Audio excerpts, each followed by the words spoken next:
The sun was high and the sand burned under Kyle's boots as he walked through the wide desert. His scanner beeped again and again, showing strange signals deep below the surface. He had followed those signals for 2 days without rest, without shade. And now he stood in front of a small hill of sand that looked no different from the rest of the wasteland, but something about it felt strange. It called to him in a way he could not explain. He dropped to his knees and began to dig, his hands moving. Quickly pushing away the dry, hot sand, sweat ran down his face, but he kept going faster. With every handful of sand he removed, the beeping grew stronger, louder, sharper, until finally his fingers touched something cold. It was not rock, it was not metal, it was something else, something smooth and hard like glass, but glowing with soft blue lines like veins under skin. Kyle brushed away more sand, revealing a wide, flat stone half buried with alien symbols carved deep into it. The lines moved with a soft light like they were alive. He stared at it for a long moment, unsure if he should touch it or run away.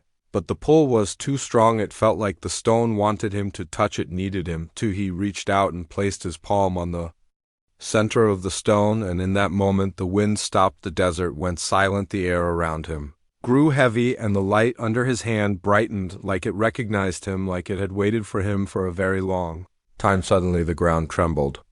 A deep, low sound rose from beneath the sand, like something waking from a long sleep. He stepped back, eyes wide, as the stone began to pulse with light in slow waves, and the sand around it started to sink, a circle forming around the stone, as if the earth itself was breathing in and out. Kyle grabbed his scanner, but the screen showed symbols he did not understand, colors he had never seen before. The pulse from the stone grew stronger, and he felt it in his chest like a second heartbeat. The ground under his feet cracked and more stone appeared, symbols glowing brighter, the shape forming a ring around him. A voice whispered behind him, but when he turned there was no one there, only the wind picking up again, carrying dust and strange smells, not from Earth, not from any place he knew. The voice came again, clearer, this time not in words but in feeling, a message in his mind saying, "Awake, awake, awake." He took a step back, but the sand beneath him gave way and he slipped, falling into a shallow pit that had opened around the stone. He landed hard and looked up, seeing the stone now standing tall like a pillar, and more of its surface uncovered, showing strange carvings and panels with glowing dots that looked like stars. He stood, slowly dusted himself off, and looked around the pit. The walls were smooth and dark like obsidian, but warm to the touch like skin. Breathing light moved through them in waves, and he could feel a hum in the air like a song without sound, like a memory from someone else's dream. Kyle's hand moved to the stone again without him meaning to, as if something inside him wanted to touch it again, needed to, and when his fingers touched the surface, this time the lights raced outward from the center, and something clicked deep below, a sound like a door unlocking, a sound that did not belong in a desert that had been dead for thousands of years.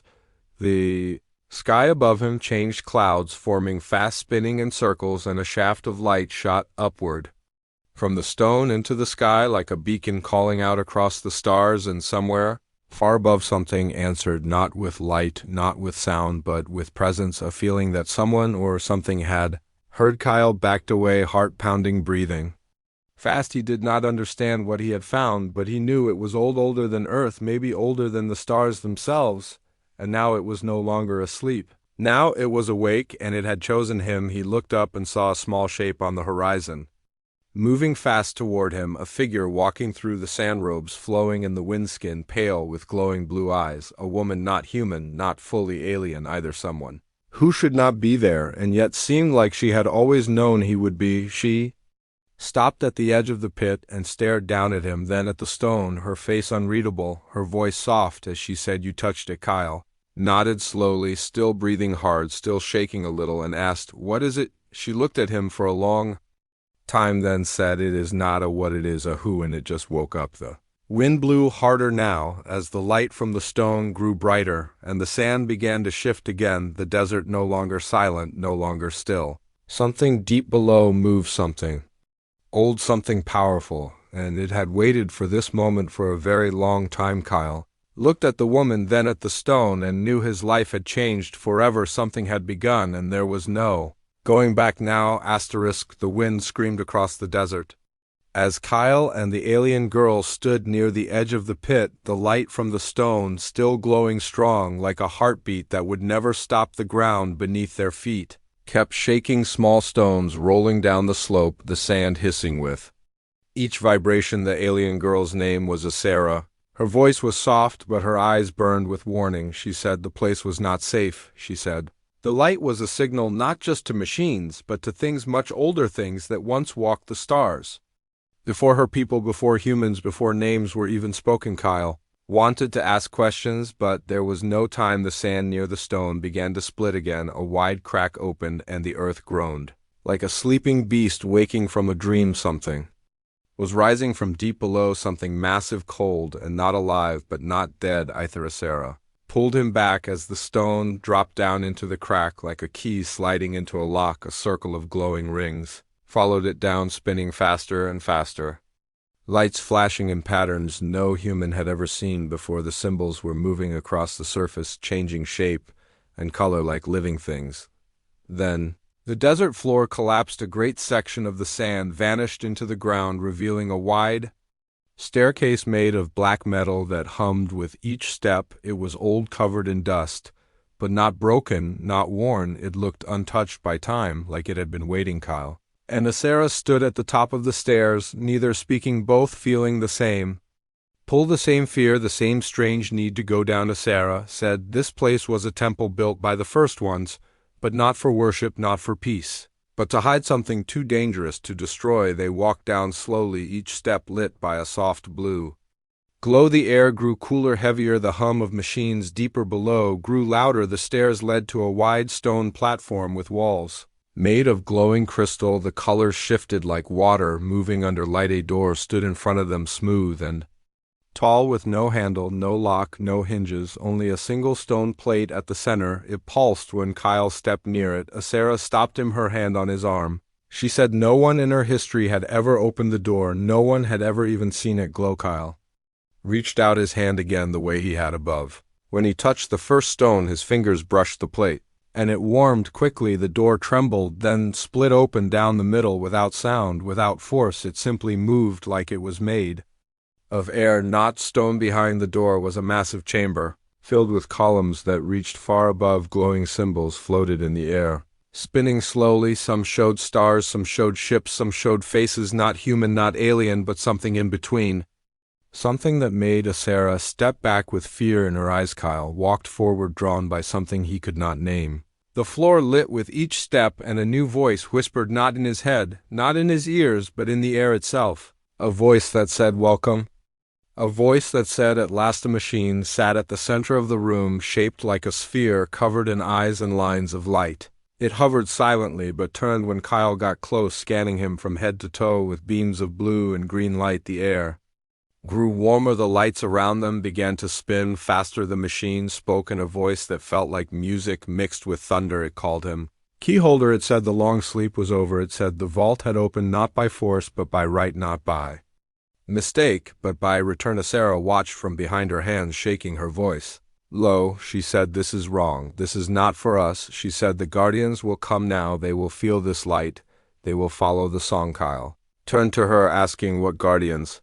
She shook her head and said, only protectors of the old core machines, made not to think, not to feel, only to destroy any who enter without the blood of the first ones. The orb turned again, lights flashing faster as it said, danger incoming, breach detected, protect the core, protect the seed. Then part of the wall slid open, revealing more stairs, going deeper down into darkness, deeper into the heart of whatever this place really was. Kyle looked at Asera and she nodded slowly, fear still in her eyes, but something else now, something like belief, something like trust. He took her hand and stepped through the new opening, knowing the way forward was no longer a choice, but a path that had already been written before he was born. Behind them, the door closed, the light faded, and the chamber above went silent again, but the pulse from below kept rising stronger, louder, no longer a whisper, but a call that reached far beyond the stars, far beyond time, and something ancient heard it and began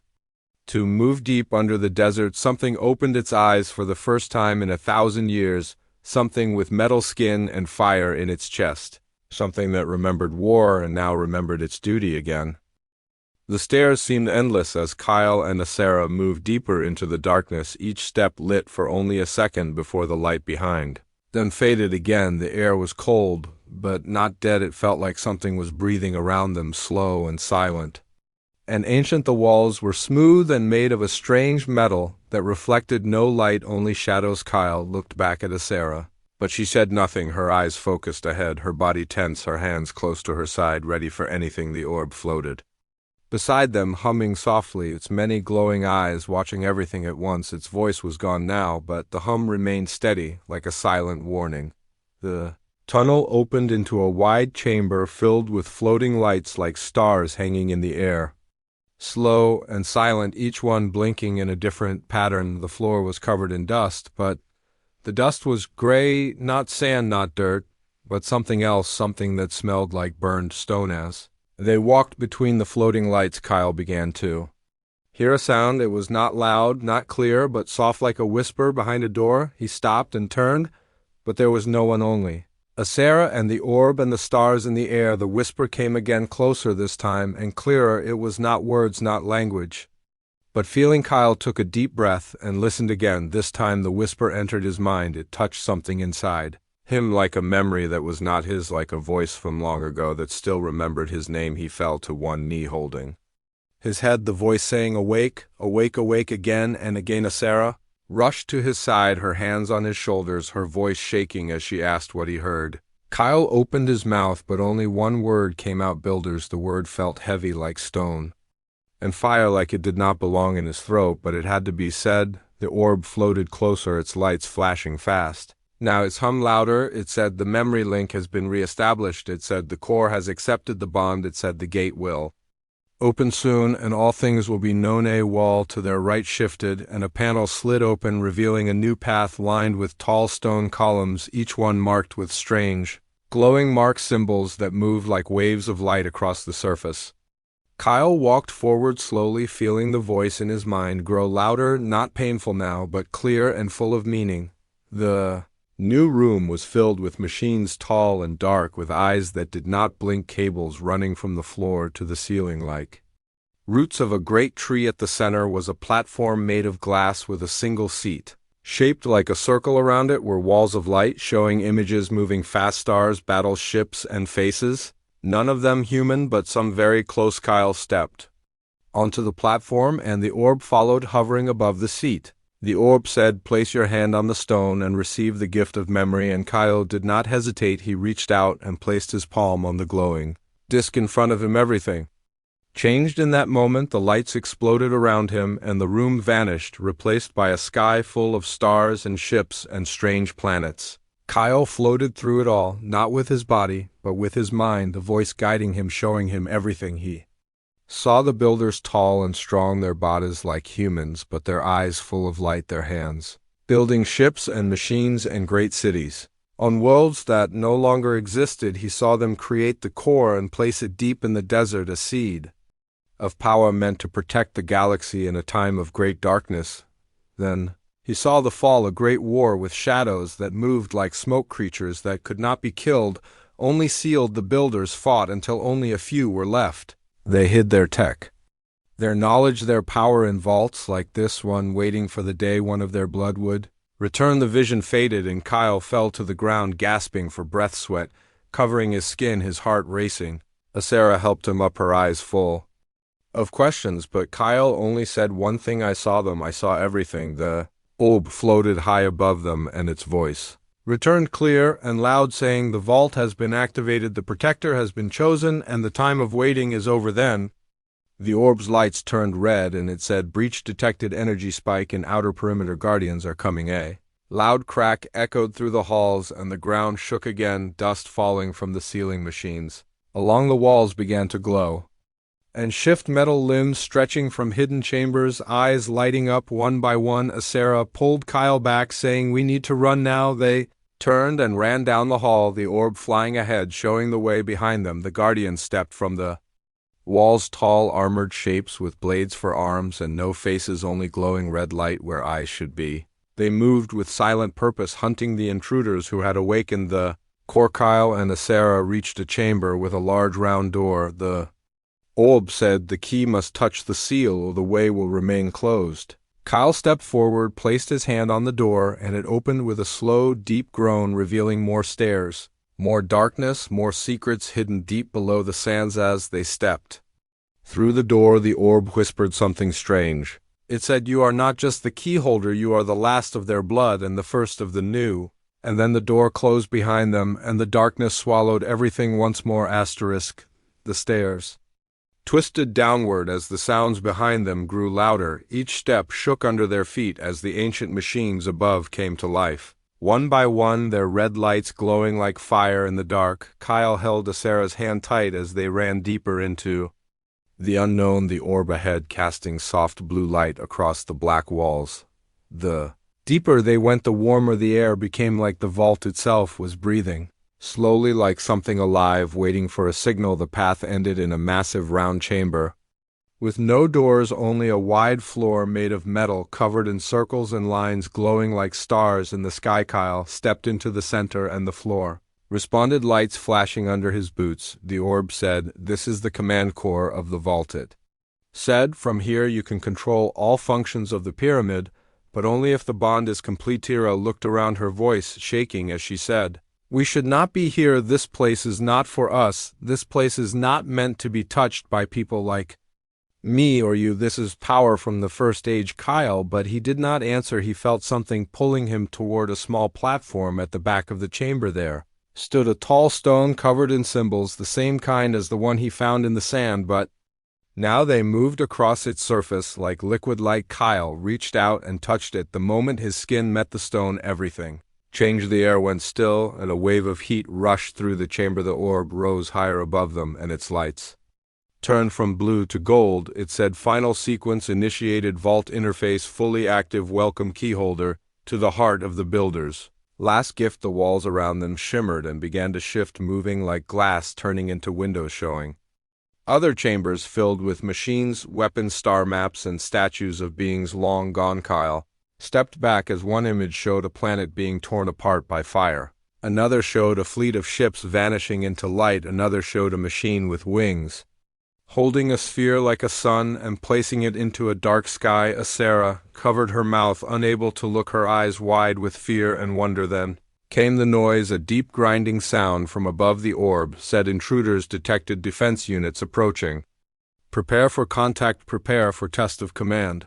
Kyle asked, "What test?" And the orb replied, "You must show the blood to light, the will to lead, or the vault will reset and all inside will be purged." The floor split open in a circle, and a large stone column rose slowly from the center. On it sat a suit of armor unlike anything Kyle had ever seen, black and silver with lines of blue light pulsing across it. A helmet floated beside it, its face smooth with no holes or eyes. Kyle stepped forward without thinking, his hand touching the chest of the armor. It opened with a hiss, and the orb said, "Enter and be judged, or step away and lose all." Kyle looked at Sarah. She gave him a small nod, her voice quiet but sure, saying, "I trust you." He climbed into the armor, and it closed around him, tight and cold at first, then warm and light. His vision filled with symbols and images, stars, numbers, shapes, spinning fast, then slowing. The suit spoke in a voice not his own, but inside his mind. It said, "Confirmed builder.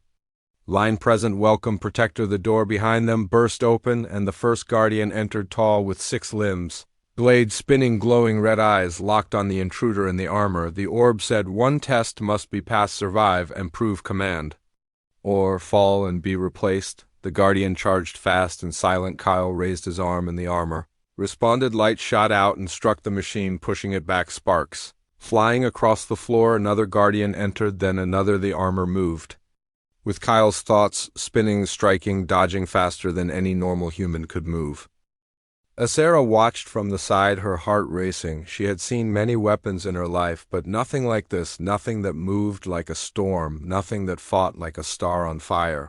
Kyle moved between the guardians, the suit protecting him, guiding him, giving him strength and speed he did not know he had. The orb said, "Test complete. Status confirmed. Command accepted." The remaining guardians stopped moving, froze in place, then knelt on one knee before Kyle, their red lights turning blue. And the orb said, "The protector has returned. The vault is his again after 1,000 years." The line continues. Kyle removed the helmet, his face soaked with sweat, his hands shaking not from fear but from what he now understood. This place, this vault, this power was not just his to use, but his to guard, his to protect from those who would abuse it or fear it or destroy. Itasera stepped forward and said, "I saw you in the visions, Kyle. I saw your face in the stars. I think you were always meant to come here, and I was meant to guide you and maybe protect you too if needed."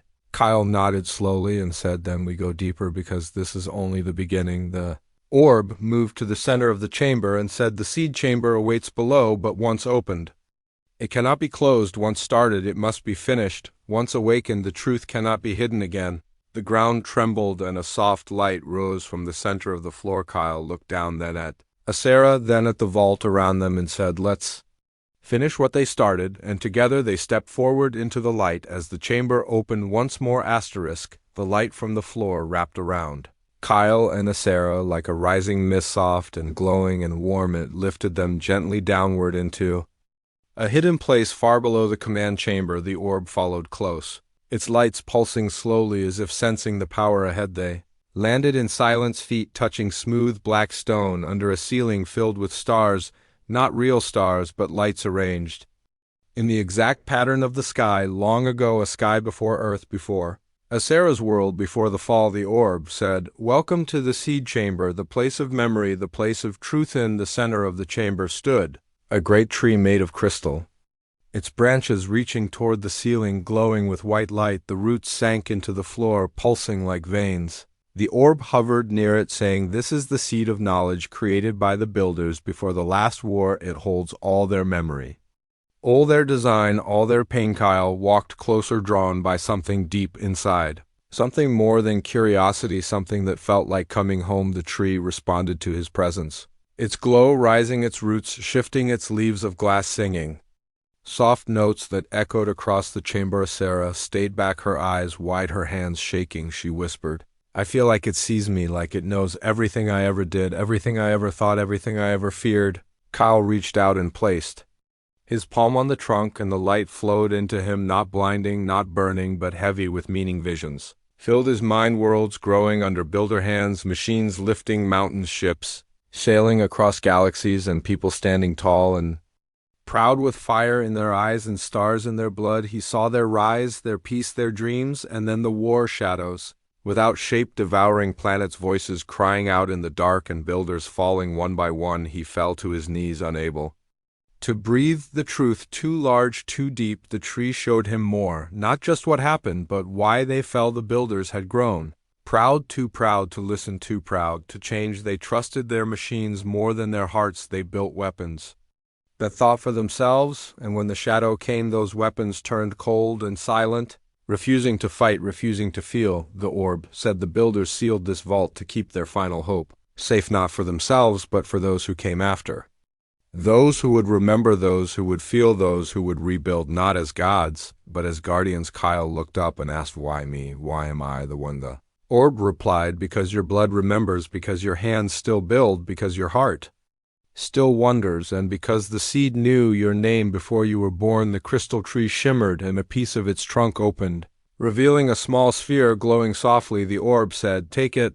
This is the core memory, the last code of the builders, the final gift." Kyle picked up the sphere, and it was warm like the sun. It pulsed with life, and he knew it was more than a tool. It was a voice waiting to be heard, a story waiting to be told, a power waiting to be used, not to conquer, not to destroy, but to awaken. Asera stepped forward, now her fear fading, her voice steady, as she said, "This is too much for one person. Kyle, no one should hold this alone." Kyle nodded and said, "I do not plan to. I need you, Asera. I need someone who sees the world with clear eyes, someone who knows the cost of pain, someone who still believes." Before Asera could answer, the chamber shook, a low rumble rolling through the stone. The orb turned red again, its voice sharp and urgent. "Enemy presence detected, external forces breaching outer walls, unknown vessels approaching the vault surface, impact in 200 seconds." Kyle placed the sphere into a slot on his armor. The light from the tree faded, and the platform began to rise, lifting them back toward the command chamber above. The orb said, "Protect the seed, protect the memory, protect the future." As they rose, the walls around them flickered with images of ships landing outside the pyramid soldiers in dark armor, moving fast using scanners and drills. Their voices cold, their eyes empty. Kyle clenched his fists, the armor glowing brighter, his heart steady, not with fear, but with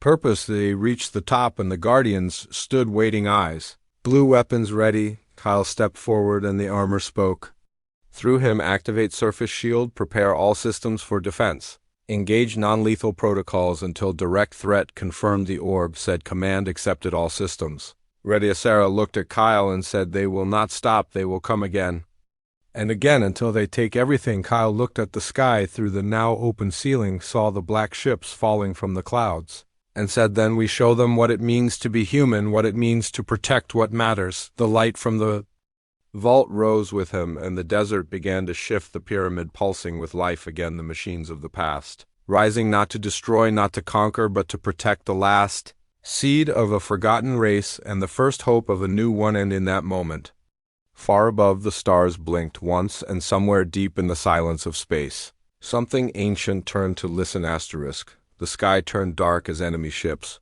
hovered above the desert, their black metal skins blocking the sun. The air was filled with deep rumbles, like thunder trapped inside stone. Kyle stood at the top of the pyramid, his armor glowing with blue lines, the orb at his side, silent. But Alatessera looked up at the ships, her heart beating fast, her hands tight on her weapon. She whispered, they are not explorers, they are not here to learn, they are here to take everything, the seed, the vault, the truth, and leave only dust behind. Kyle nodded, his eyes never leaving the sky, his voice calm as he said, then we give them a reason to fear. The orb lit up, its voice sharp as it said, enemy units landing, surface breach in progress. Activate exterior defenses now. And as it spoke, towers rose from the desert floor, tall and smooth with blue lights running down their sides. Machines unfolded from the sand, silent and still, until the orb gave them purpose. Energy shields shimmered across the sky, forming a dome over the pyramid. But it would not last long. The enemy ships opened their bays, and dark shapes dropped from above, soldiers in black armor with red visors, weapons ready, their movements fast and cold, like they had done this many times before. Kyle stepped forward, raised his hand, and the armor responded, opening panels across his arms and chest, light gathering into his palms. The orb said, non-lethal measures authorized for now, but defend the seed at all costs, protect the memory, protect the vault. Sarah stayed at his side, her eyes scanning the edges of the shield, her voice tense as she said, something feels wrong, too easy, too fast. They knew where to land, how to breach, they were waiting for something, and that something is already here. Before Kyle could speak, the shield pulsed and cracked, then fell in one place just wide enough for one figure to step through. It was not a soldier, not fully human, not fully alien either, tall and thin with golden armor and eyes like mirrors. The figure walked calmly toward the pyramid, arms raised, no weapon in sight. The enemy soldiers did not follow, they waited watching. The figure stopped 10 steps from Kyle and said, I am Commander Vereen, I speak for the Unity Council. I come in peace but with purpose. You have activated a forbidden system, and for that you must stand down, return the core, and surrender the vault, or we will take it by force. Kyle said, this vault is not yours, this seed is not a weapon, and I will not hand it over. Vereen tilted his head and said, you wear their armor, but do not understand its weight. You hold their power, but do not see its price. You think this is a gift, but it is a curse. Before Kyle could answer, Vereen turned and vanished in a flash of light, and at that moment the enemy soldiers charged. The sky filled with fire, the desert shook with blasts. The machines of the vault met them head-on, silent and deadly, blue beams cutting through the dust and heat. Kyle moved like lightning, his armor guiding his steps, blasts bouncing from his shield. Each strike measured, each movement fast. Sarah fought beside him, her aim perfect, her heart strong. Every enemy she stopped, another took its place, but she kept going, not for glory, but for the truth, for the memory. The orb floated above the battlefield, directing units, patching systems, watching everything. Then it froze, its lights turned red, its voice a whisper as it said, betrayal detected, internal breach confirmed. And before Kyle could ask what it meant, the ground behind him exploded in figures and stolen vault armor rose from a hidden tunnel. Weapons already firing. One blast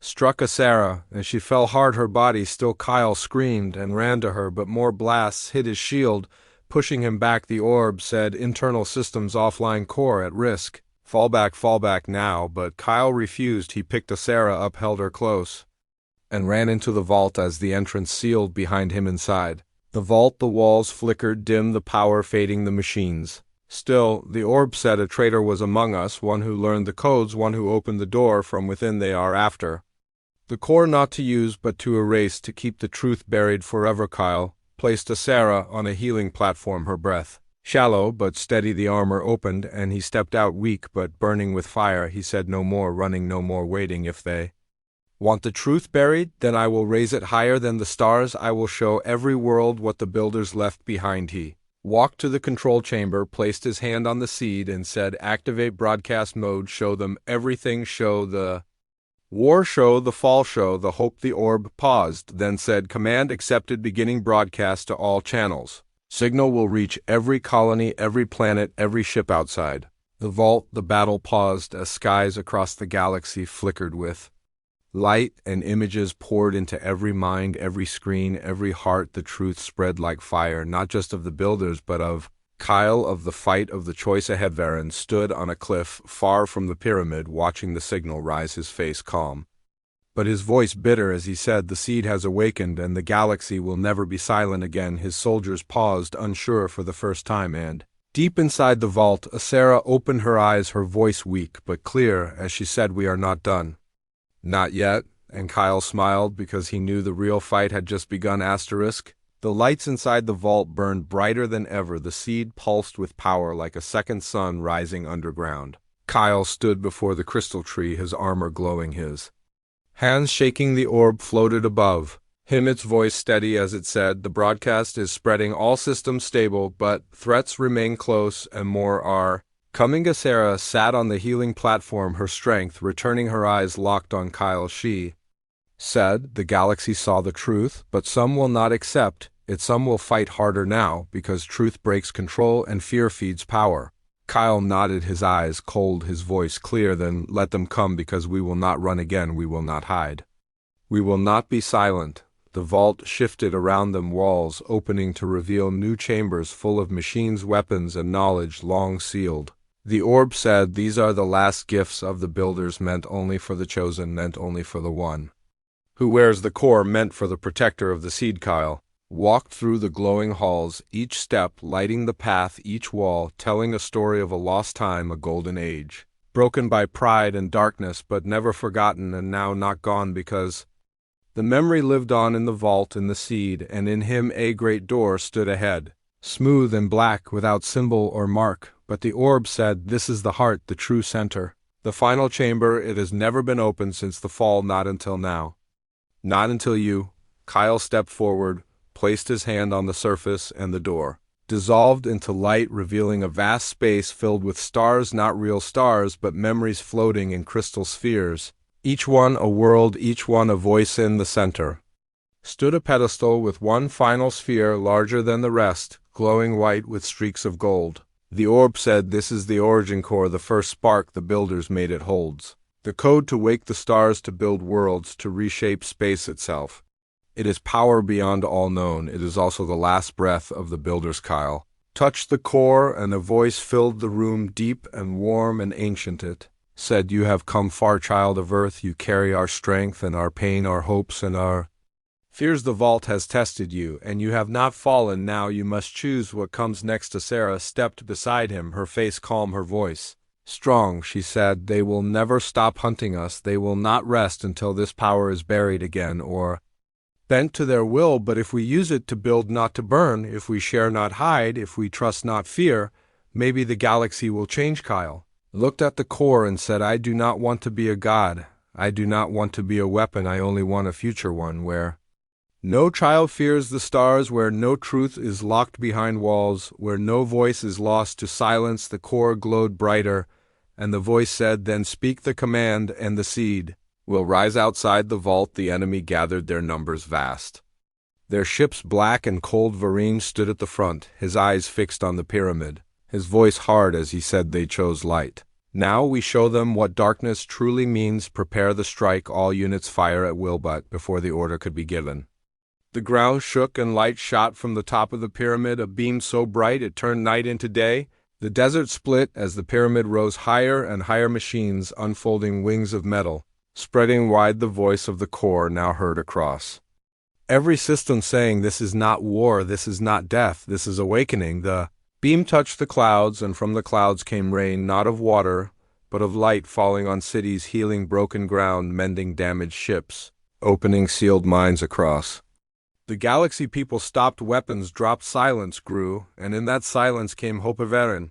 Watched it all, his voice quiet as he said, "Too late, the seed has bloomed, we were never meant to win, only to delay." He turned and vanished, leaving his army.